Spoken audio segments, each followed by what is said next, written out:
Kua whakarewahia he taonga ki te taunga waka rererangi o Tāmaki Makaurau.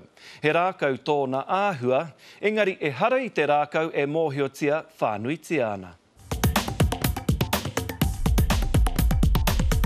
Ākanohi he toi a tāta, engari he rākau kē hei whakamarumaru, whakahuihui, pau whakatā hoki mā te marea.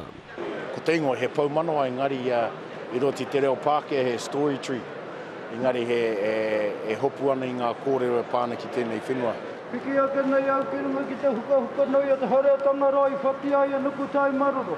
No te atanei i tākina ai nā karakia i te iwi o te Waiohua me Waikato.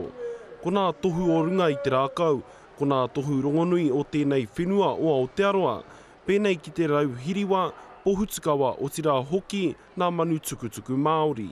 No re ngā mea ngā iwi ko wehe atu i te whenua nei, ka noho atu rātou konei, ka kāhua whakaaro nei rātou, koenei ko Aotearoa.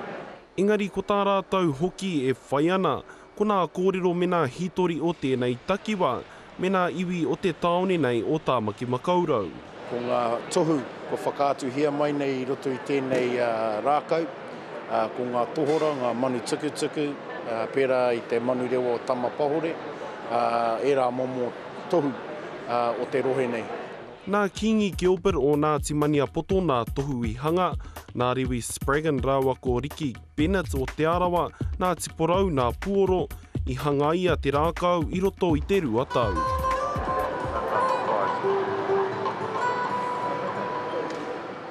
Tata ki te 2 miriona tāngata ka kuhu mai ki tēnei taunga wakarererangi i atau.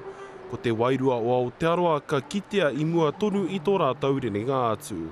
Ka pāra tā whai te karere.